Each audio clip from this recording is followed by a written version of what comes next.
Bueno, buenos días. Good morning. Thank you to everyone who's come. This panel will be, I guess, mainly in English, pero si tienen preguntas en español, también con mucho gusto. It's a pleasure to But you can ask questions in Spanish as panelists. We're going to jump right into the discussion here. We're going to manage this panel a little bit differently than the other panels you've seen. We'll start with a little bit of presentation, but then we're going to enter into more of a conversation and a dialogue, and I very much welcome your participation. So please get your questions ready. So the focus of this panel is the role of the private sector in the future of agriculture. And we'd like for you to share with us today what is your strategy and commitment to promote and support sustainable production? And also, what actions will you take to forward social development and support, in particular, disadvantaged areas around the planet? Okay, we'll start with Juan Farinati from Monsanto. Good morning. So for me, I have a presentation. For me, it's really a pleasure to be here. As in the presentation they shared, I'm an agronomist. I'm a farmer. I'm the son of a farmer. I've been always connected with agriculture all my life. I had the chance during my career at Monsanto. I joined 18 years ago after going out from the university. I've been working here in Argentina, in Chile for South America, in Asia. So I see a lot of people from Asia. I'm really glad to see people of other parts of the world. So it's going to be great to share experiences and learn from each other here, okay? So, connected to what the organization requested, the idea for me to do today is to share basically two things, okay? To talk a bit about environmental efficiency and how we can, through digital agriculture, really commit and really support sustainable growth and development. That's basically the topics I will try to share with you during the next 10 minutes. Monsanto, you know that Monsanto is a company focused in agriculture 100%. We are dedicated to innovation and technology. We are supporting the Sustainable Development Goals of the United Nations, specifically in what we do daily as a company. Every day across the world, we are connected with 6 of the Sustainable Development Goals we have in the United Nations, okay? There are 3 of them that are linked to people, 3 that are linked to planet, and then there are other 3 that are connected to what we do, how we do the things. So we're going to be talking about the what and then the how. From the what perspective and the ones connected to people, we are touching zero hunger, no poverty, and all the things connected to developing jobs and growth, okay? And the way we do that is helping farmers to produce more with less, and at the same time, very connected to all the places, communities, farmers, employees, trying to improve their lives in the way we do business with them and share technologies with them. So that's from the people perspective. From a plant perspective, there are other 3 that are basically clean water and sanitation, climate action, and life on land. And these are connected to what we do with farmers and what we do internally in Monsanto. When I mean with farmers, we work with them to help them to produce more with less land, less water, less inputs. And it's the same we do in our operations. As you know, we produce seed. So we are farming. So what we do with farmers is the same we do internally as a company. And finally, in the how, we work with innovation. We are responsible in the way we consume and produce. And finally, we work with partnerships. That is something critical for us, and I will talk about that later. There are 2 things that I believe that are important to give an initial example of what we are doing. Internally, we have a commitment as a company to be carbon neutral in all our operations by 2021. And we are starting to implement that in the States. And we are deploying the strategy globally. Externally, we are helping farmers to implement carbon neutral crop techniques in their fields. And the way we're doing that is through innovation in genetics, in biotechnology, biologicals, and data. That is part of the conversation we're going to be having today. We believe that data is going to be a technology that will leapfrog productivity and sustainability in the future. And something that is crucial for us is partnership. It's very, it's an utopia to think that we can do things alone as private sectors. That's why PPPs are fundamental to be able to implement and to reach farmers across all the different geographies in the world. PPPs has been the cornerstone for us in many of the geographies and in many of the developing countries, I think in Africa, I think in Asia.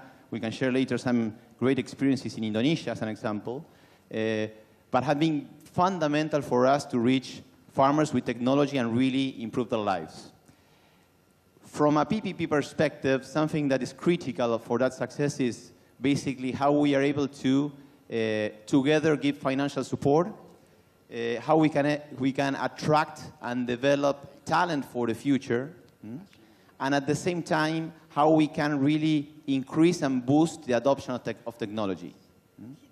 That is something that is a clear result of PPPs. And finally, how we can have a unique message. In many cases, as corporations, we are seeing here in South America, we're seeing as corporations,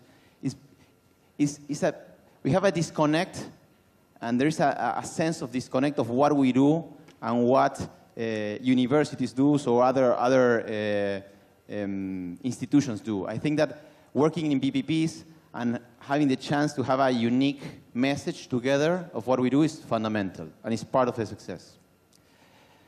Starting with examples. Before going to digitalization, I want to talk about how, through technology, we can be environmentally efficient. Okay? And the example comes from South America. In South America, we launched a technology 4 years ago for soybeans that today is used in Brazil, in Argentina, in Paraguay, and Uruguay. It's a technology that helps the farmers to better control weeds, boost yields, and reduce the utilization of insecticides. That's why it has a strong impact in the environment. For every million, and the name of the technology is Intacta soybeans, okay? And it was launched exclusively for South America. For every 1 million hectares of Intacta soybeans planted in South America, we're using 200,000 liters of insecticides less. We are using 120 million liters of water less, and 750,000 liters of fuel less. And we are increasing yields as an average of 7%.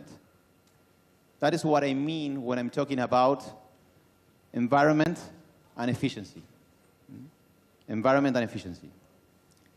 Thinking forward and talking about which are going to be the technologies that we believe that will help to leapfrog productivity, digitalization is critical. We have been used to talk always about technologies thinking in a product.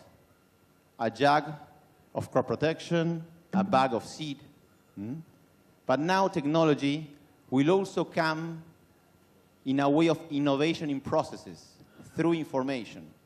Today there are a lot of different tools across the industries as data predictions, analytics, drones, georeferencing.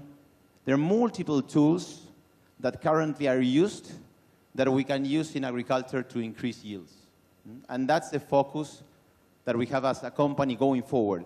This doesn't mean that the technologies that we have today as biotechnology, genetics, crop protection, biologicals won't be there. They will be there.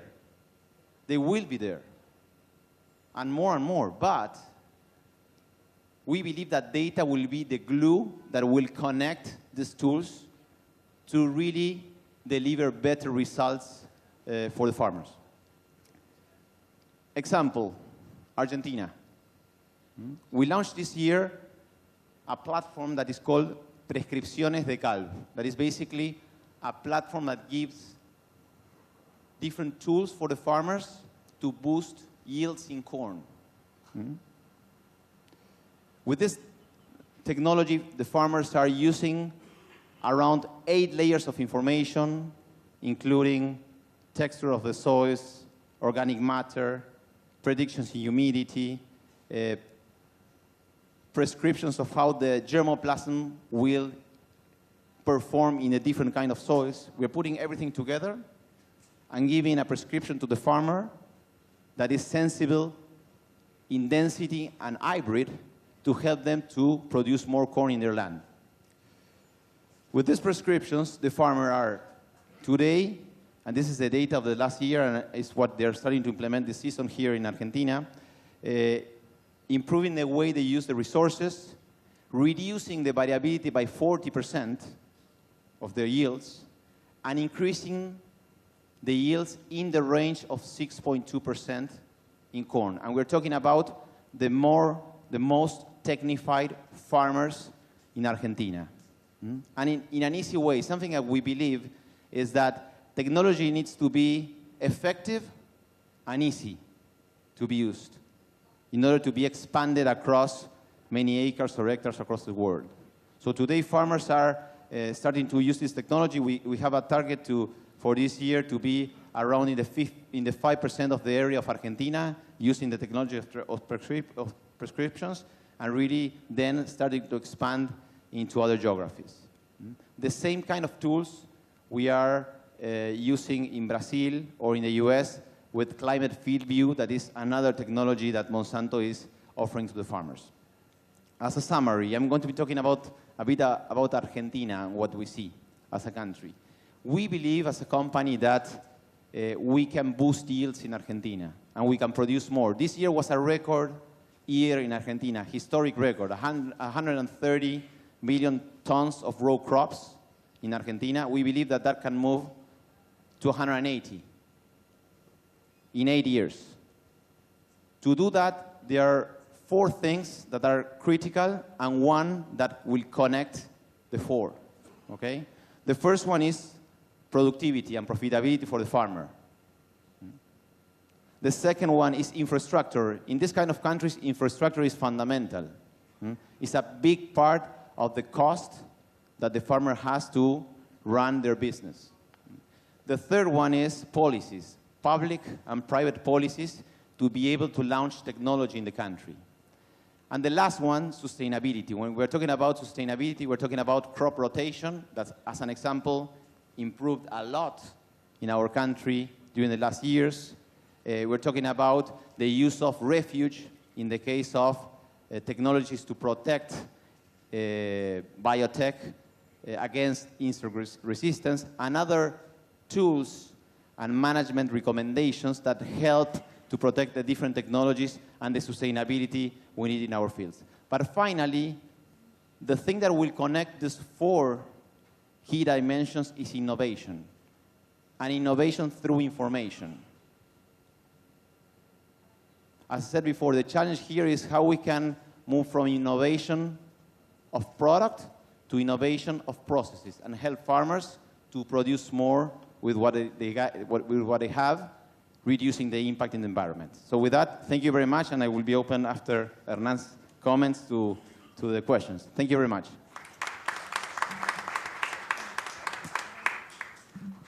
Hello. Okay, good morning, everyone. I'm briefly present myself. My name is Hernán Bagliero. I'm responsible for biocrop science in Argentina. The idea is to share some comments about what Juan already also presented. By talking about myself, I'm working within Bayer for 20 years almost, mainly in the pharmaceutical sector. I worked 15 years in the pharmaceutical in the region, in some countries over South America, and for the last 5 years in agriculture. So I came from the other side. But myself, I'm a small farmer in a small country of the neighborhood in Uruguay. So I'm living agriculture by my own. And I want to comment some points regarding what is sustainable for us in Bayer. I subscribe all the points that Juan already mentioned. For us, digitalization is the tool in future to reduce the environmental impact, the climate impact that we are having. So it's something that is coming and arrives to our lives in agriculture to stay. Second, we are aiming to reduce the gap in terms of information for smallholders farmers. Smallholders is not only in Asia or in Africa. It happens also in Latin America. When we compare the yield in Latin America, we can say that in North America or in the big countries in Latin America, they arrive in average 9 tons per hectare. But a small farmer arrives only to 4. So it's half of the productivity.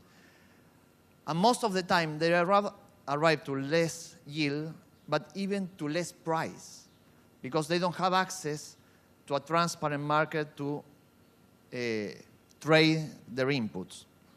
So we are working a lot in digitalization. We are working a lot with apps in cellular phones and smartphones to give them transparency of how to reach the market in order to reduce the gap. Information is the third pillar of this concept.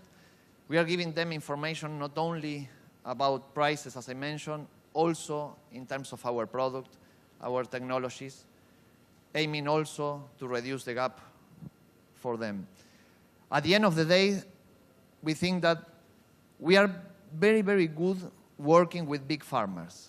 We are okay, we have a lot of programs in digital farming, in many things, but we are not so good yet with the smallholders.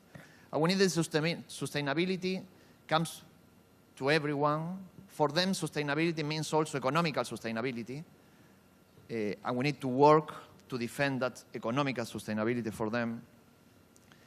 And that's the idea that we are aiming to achieve in the future. It's a challenge. It's something that we are starting to work. We have some programs in India, in Asia with the smallholders. In Latin America, we are starting.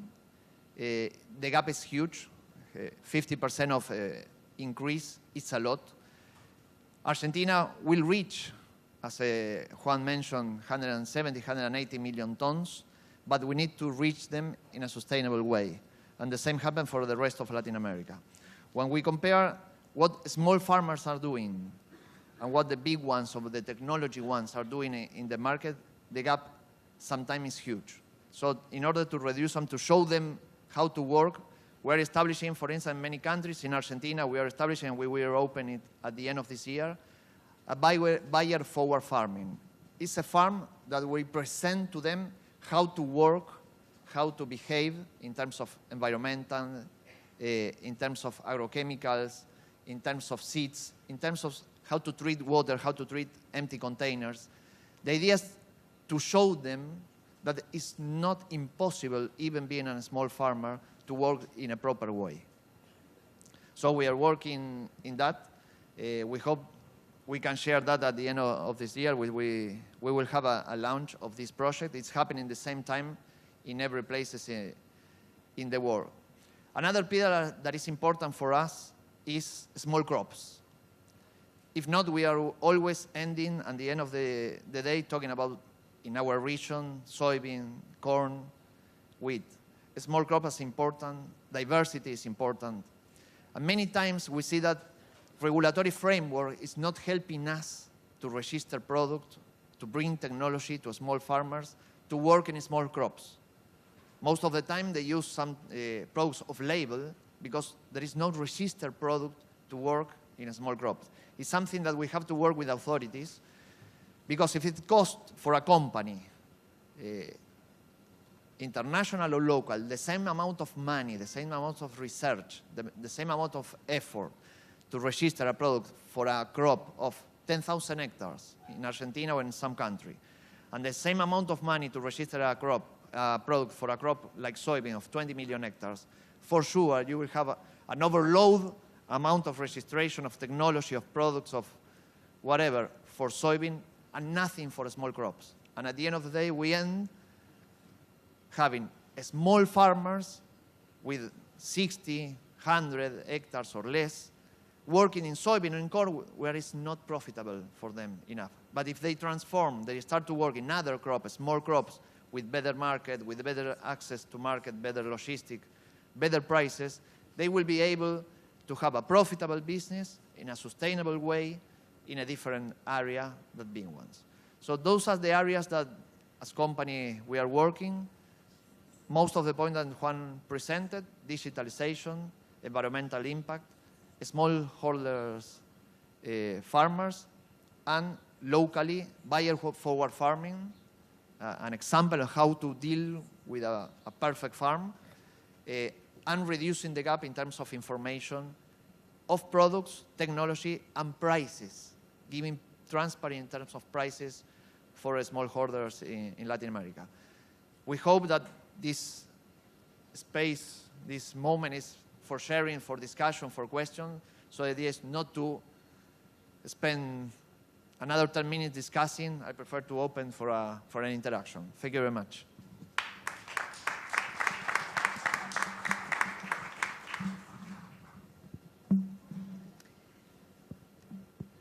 Before we open to questions from the audience, I'd like to dig just a little bit deeper and pick up on a point that both of you mentioned around family agriculture. What we know is that using Latin America as an example, but please feel free to use examples from across the world, that family agriculture represents 80% of the farms and provides 40% of the production in Latin America. And producers at this level tend to have a greater variety and genetic diversity to their crops. And that contributes to greater resilience and also soil conservation. But only 8% of these producers are integrated fully into the supply chain. And so my question for you is, how can we further support their integration, A, into the supply chain, and B, how can we also help support that as these farmers grow, that their production maintains that genetic diversity? Juan, ¿quieres? I was thinking, I think connected to that question of connecting farmers to a supply chain in a more effective way, small farmers. And connected to what Hernan was sharing, I remember having experience in India where you have the chance to see that farmers, that the market wasn't fair with farmers because they were, in the case of small farmers, not paying the real prices of their products, no? So I believe in that case, I remember that there was, they developed a technology through an app that was helping farmers to receive an accurate price for their crops, that are basically vegetables and those kind of crops, allowing them to commercialize their crops in a more fair market, no? Because in many cases, or most of the cases, the issues that these farmers have is they don't have the chance to reach the supply chain in an effective way and to sell their products in a profitable way. So first is information, how you can help them to have the correct prices. And second, another example, I was remembering, as you were talking, walking through villages in Indonesia. In Indonesia, they usually harvest the rice or harvest the corn and they dry it in the floor. For the ones that are from Asia know that very well. I remember we put together an experience with Cargill at that point in time, where we were helping farmers to not only produce corn in a more effective way from a yield perspective, but help them to reduce the commercialization costs. And having through, in this case, Cargill, tools to have the farmers and the opportunity to better sell their crops, no? So I think that in the case of farmers, small farmers, helping them of this piece of how they sell the products on top of how they produce is extremely important in smallholder geographies. Those are my comments. No? We have a pretty same experience. In India, for example, we have a gap between green beans producer, the average is 9 tons, where the market average is 30 tons. So the difference is huge. If you add on top the reducing in prices because the lack of access to the supply chain or the fair market prices, the impact is huge. So with an app also, we are giving them transparency, we are giving them advice, saying, you know, in the country, in this region, those are the illnesses or insects that are affecting the crops right now, giving them recommendation. But what we are seeing right now is the impact is bigger in prices than in technology. Technology adoption of how they treat the crop is going slower a little bit in terms of profitability for them in comparison with transparency in the market. Another project that we have in Brazil, in Sao Paulo, you know, most of the Argentinians, but probably happens everywhere. When you go to the supermarket, you buy perfect apples, perfect orange, perfect tangerines, perfect whatever. But you know that's not reality in a farmer level. I'm a fruits producer by myself. It's not what reality happens. I mean, when you are talking about food supply or aliment to feed the world, we are taking only food that is perfect to our eyes.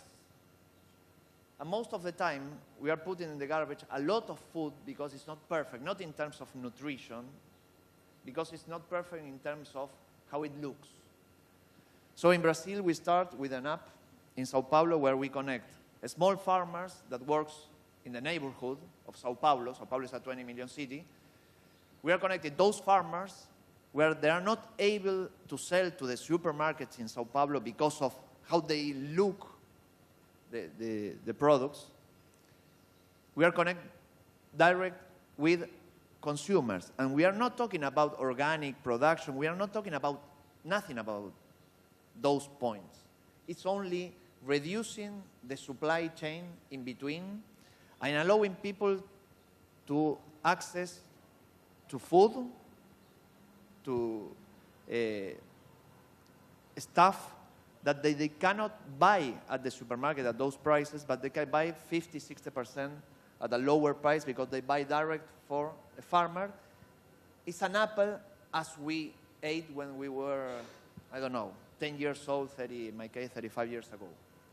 Okay, those two products are giving us many, many satisfactions because we are seeing farmers being able to reach where they want to reach in a cheaper way.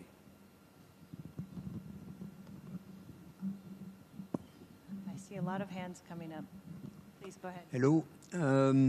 I really appreciate what I've heard, which fits very well that companies, it's very good news that companies and people, you are really believing and integrating all the messages about sustainability and also ecology very well.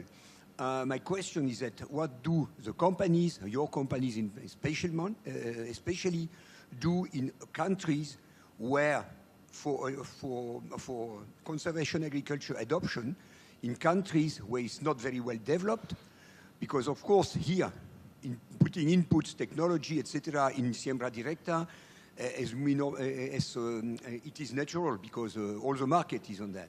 But in Europe, where we've got 2%, 3% or what in conservation agriculture, sorry, we don't see the companies on board. What do? The only thing they do is trying to negotiate the technology directly to authorities and through institutions, and they are never with the farmers. Never. The farmers are not included in that. And in some other countries, like where we have smallholders, like different countries of Africa, I've never seen them in countries where there is no market because nobody pays. So is it possible to correct that, and how? What's your view personally about that? That's a great question, and thank you for that. I think that, and I'm going to be sharing Monsanto experience and my personal experience in smallholder countries, no? One of the very big challenges we have in countries as Philippines, as Vietnam, as Indonesia, Pakistan, is our ability to reach farmers based on the fragmentation of farmers and the fragmentation you have with the channel, no? Usually in a country like Argentina, there is one person at most between the company and the farmer. Okay, that is one retailer.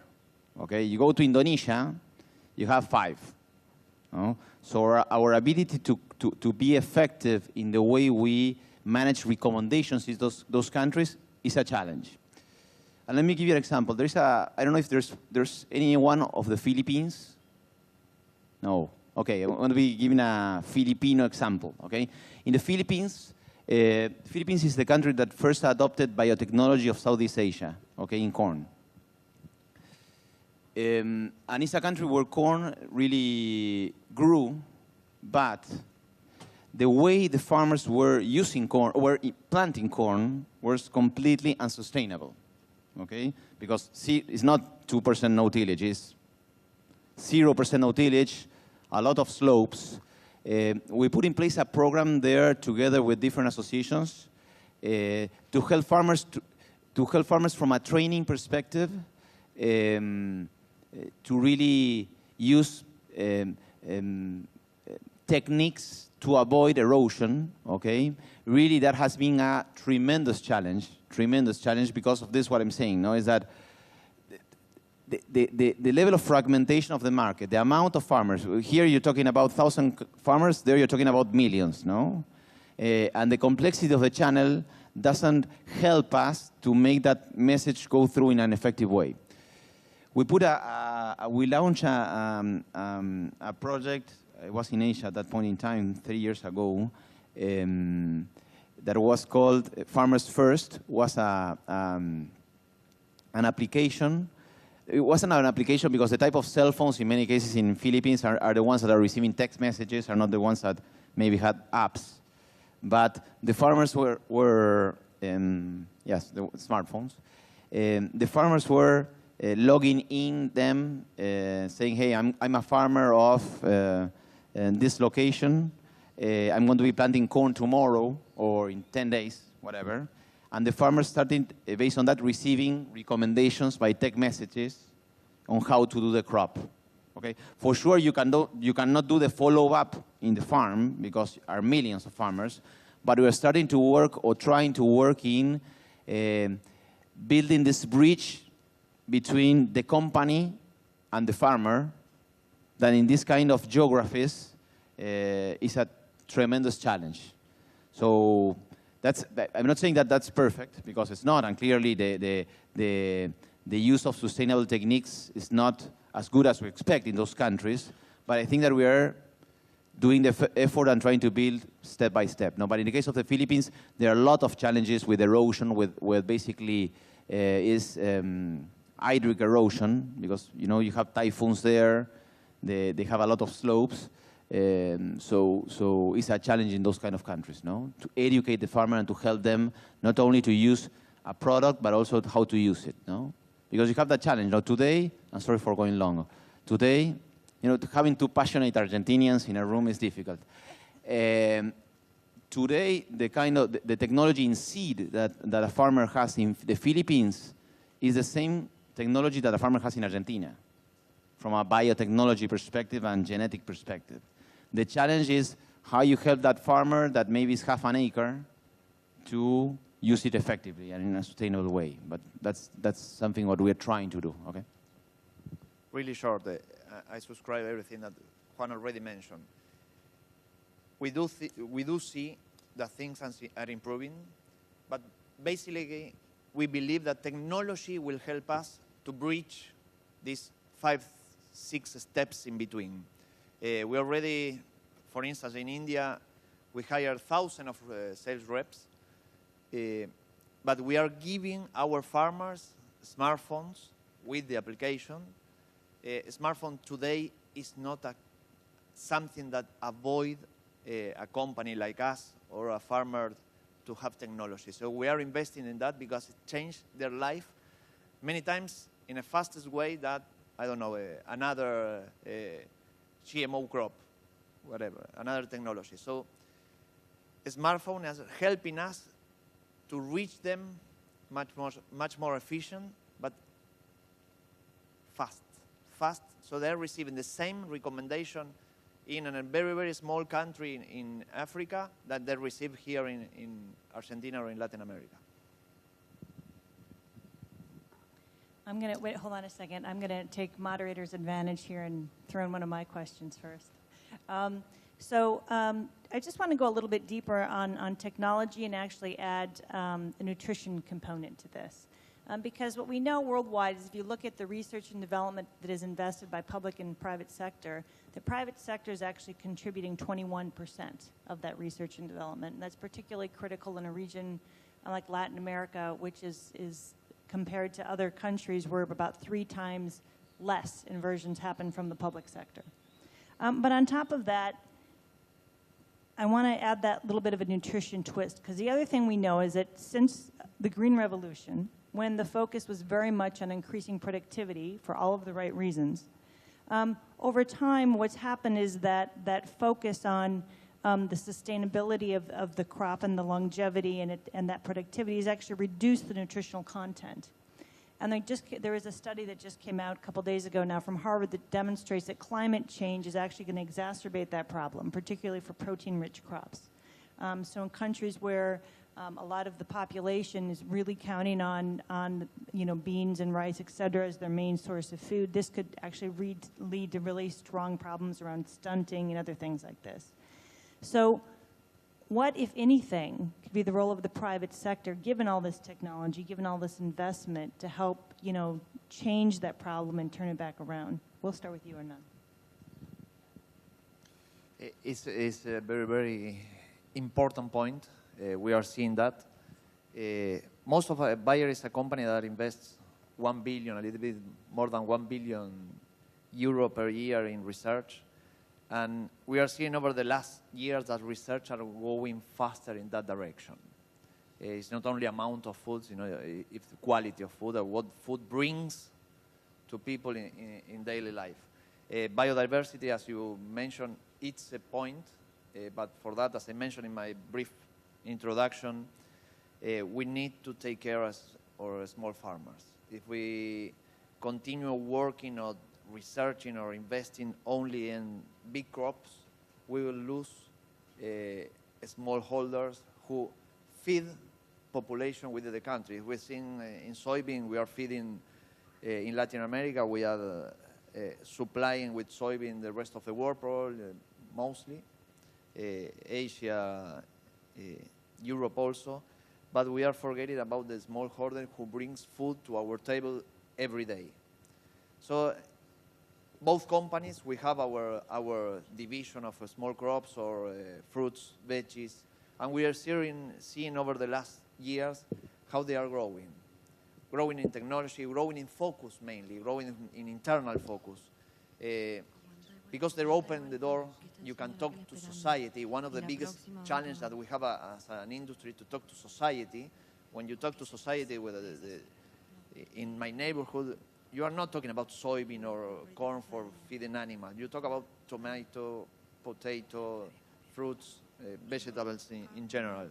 So I can tell you that probably we don't have results now, but I feel comfortable, and not coming from this industry itself, I feel comfortable that the tendency is good. The trend is good.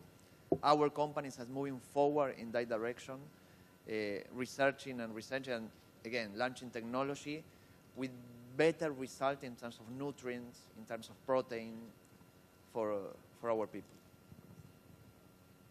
I was thinking about the veg business. I had the chance to work when I used to work in Chile for South America. I work in the tomatoes world, okay, and veg world.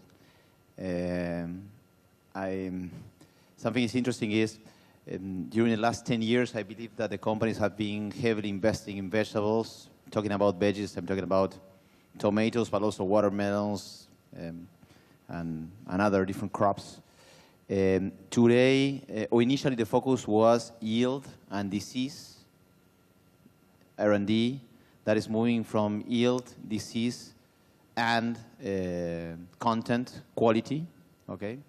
There are good examples in carrots and and onions. But something I believe that is interesting is that when you're talking about technology in something that you eat versus something that you use to feed an animal has always been a challenge. No, I remember the example of the example of the golden rice. That is a rice that has more vitamin A. Okay, that has a lot of challenges to be launched. I remember that situation in the Philippines at that point in time. That's why I think that the point of having crops and use technologies for crops that you're eating is something that we need to work not only in investments but also in communication. No, but because it's always like a challenge. No, but I think the companies are starting to put focus on that from an investment perspective, but we need to work also from a communication perspective to the consumer. No. Let's take 2 questions to keep. I want to go to a question in the back. Is anyone back there that's hiding, because you don't want to ask questions? Yeah, I know, but I'm going to the back first. Anyone in the back have a question? No questions. All right, very good. They have to go to me. Excellent. Go ahead. Yeah, I'm Bill Crabtree. I'm a farmer. I'm No-Till Bill from Australia. I have 3,000 hectares. I consult to farmers. I have 2 farmers that have 20,000 hectares each of wheat, and they're both going broke. And we talk about climate change, we talk about GM technology, and it's all very exciting. I'd like to talk about truth in food. What's happened is that wheat didn't get the leg up that corn, soya, canola, cotton did. And you let it happen, not in 1996, Monsanto. It happened in 2001 in North America. North America rejected it because of bootleggers and Baptists' economic principle. Bootleggers want alcohol to be expensive on Sunday. Baptists don't want alcohol to be sold on Sunday. The politician's happy to take the $200,000 donation from the bootleggers, and he's happy to take the votes from the public, the Baptists. And we have a problem. Our farmers are going broke, and they're selling their land to the Chinese at a shocking, alarming rate. In my country, Western Australia, a first world country, and it's happened, I think, because of a swamp. Actually, Trump changed his tune. He's not draining the swamp anymore, he's draining the septic. And I think he said that 2 weeks ago, I think. And I think in agriculture we've got the same problem. There are so many lies and misinformation out there that I think we as a global community have believed this lie of climate change. In 1100, Greenland was green, for goodness sake. Now that country is, those buildings that were there, they're now melting, and you can see the buildings. In 1640, they skated on the River Thames for 4 winters in a row. All we talk about with our funding in my country of Australia is climate change. There's no good breeding in lupins, peas, wheat, canola, barley, etc. We need frost and drought tolerance. 2 years in a row, my farmers have lost 30% from frost and now 70% from drought. Those farmers that have that big a land area have lost $2 million in 2 years, and they're going broke because we can't have gene technology. So what's your question? My question is, Monsanto and Bayer, because you're working together now. No, okay, possibly. I would appeal to you to and give your opinions about making this technology less demonised. Help us make GM technology for our crops so we can compete with the rest of the world, please. Is there a second question? I just want to see if we can get a few more questions before we answer. Anyone else? Don't be shy. Call on you. Anyone? Please, go ahead. And then we'll answer Yes, 2 questions. before we have a message. Yes? Before I have a message, sorry. A question for Mr. Farinati. It says, to be carbon neutral by 2021, you will need more than biotechnology and digital data, such as better agricultural practices on soil and water and habitat itself. What can you say about it?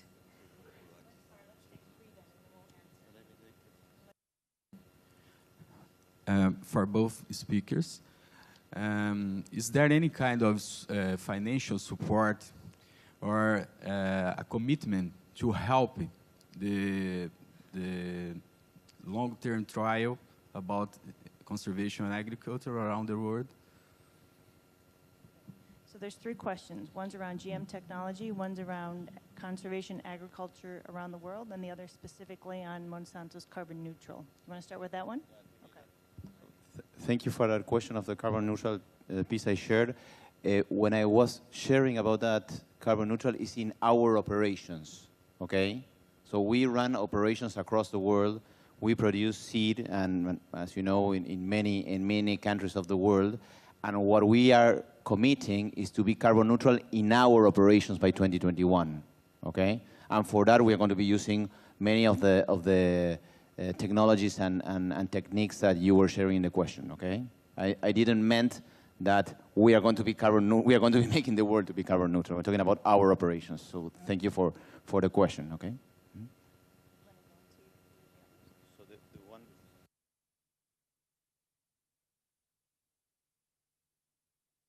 So your question, you know something, I've been working with Australians a lot of time, but it's very difficult for me to follow the Aussie English, okay? So sorry for that. So that's why I was trying so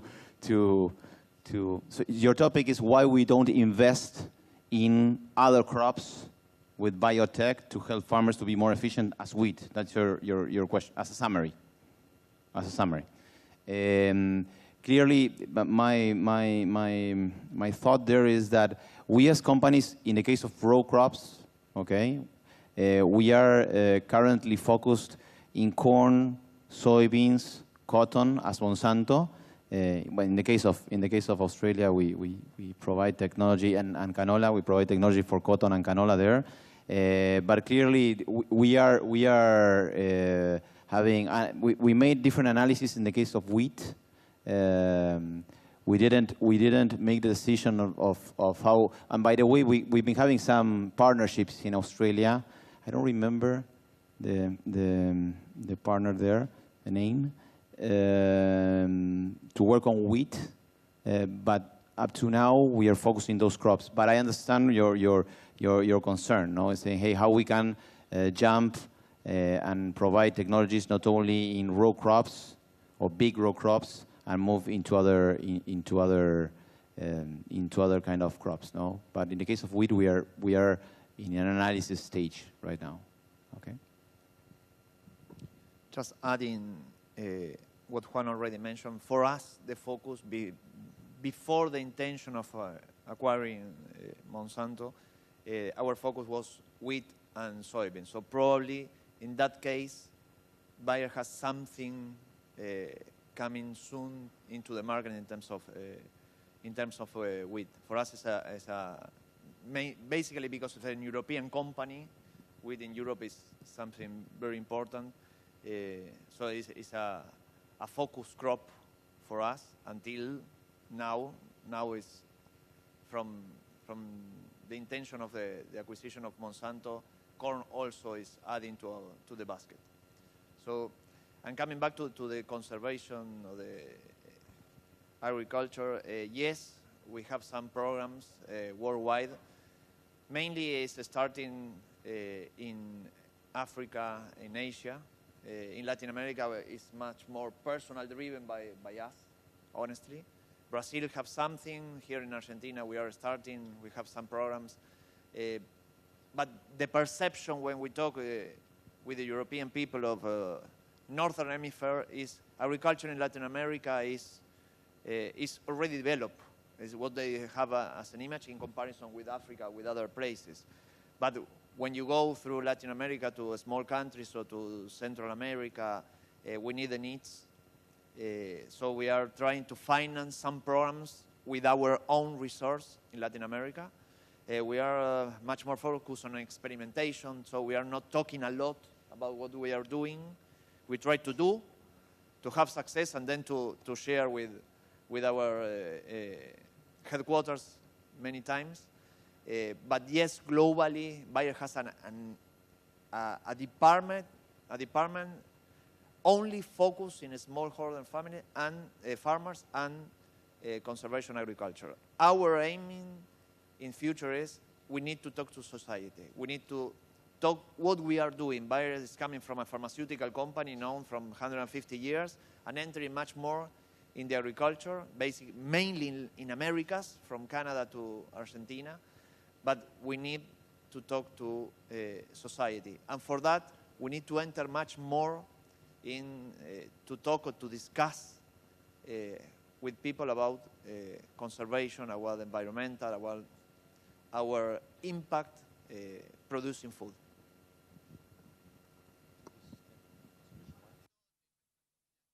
Share some comments and complementing the conservation one. The conservation question, a couple of examples. As a company, I'm not saying that we don't need to do more, okay? But we are very involved with different partners across the world. Example, Conservation International. I remember we have two big initiatives, one in Brazil to avoid deforestation, another one that I was part in Indonesia, in North Sumatra. That's an interesting example. There were farmers that were making deforestation to do corn, okay? And we started doing training to farmers. Those were completely villages, no? Very small farmers, and helping them to avoid deforestation through training while we were improving their yields, no? So we switch with genetics and with fertilizers, make them produce more corn per hectare and avoid going into the forest making deforestation. No? That's another example we have with Conservation International. We have many partners across the world, but maybe something connected what Hernan was saying is that as companies we need to communicate more what we do, okay? Because it's not that we are disconnected from conservation. As an example, here in Argentina, Bayer, Monsanto, all the companies has been from the start with Aapresid, okay? And helping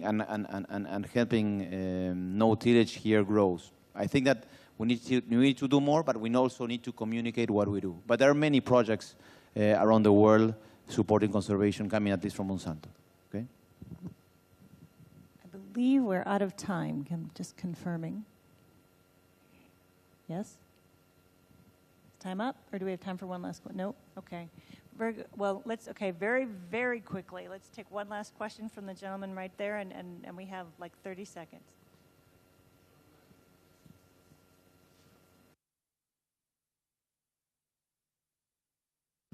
John Landers from Brazil. We are finding it very difficult to sell the idea of biological controls even to big farmers, because it's difficult for them to change their mindset. What are you doing to take biological controls to the small farmers? Because this is a big step forward in reducing environmental impact of farming. It's an excellent question. Bayer bought Aapresid, a company, a couple of years ago, investing a lot of money. And what we are seeing is not that easy to enter, as you mentioned, in farmers talking about biologicals. Because many times they want to see the insect already killed in the second that you apply a product, because it's a visual impact, and they are not thinking in a different way. So we invest a lot of money, and the result is not coming as we expected. But basically because what you mentioned. We have to continue doing is the future. We rely a lot in biologicals. Another topic is it's not that easy in many countries to register biological products, because there are much more knowledge in the authorities about chemicals or about another type of products than biologicals. Many times I live 4 years and a half in Brazil, for instance, and many times biological products for aquaculture, no one wants to register because it's an environmental product, it's a product for fishes, or it's a product for the farmer, for the farmer itself. So it was a discussion between Anvisa, MAPA, and IBAMA, if I don't remember wrong the name in Brazil, discussing how to register a biological product. So most of the time, people are talking about biologicals, but it's not that easy to bring biological into a farm, And it's not that easy to get the support from authorities to understand that biological is a very, very good tool, and for farmers to understand that it's not needed to see the insect kill 3 seconds after the spray. So, but we invest a lot, and we continue investing a lot in biological, but we rely a lot in that technology. Thank you, everyone, for your time. Thank you to both of our panelists for all of your questions, or all of your answers to our very diverse questions. And with that, we'll close the panel. Thank you.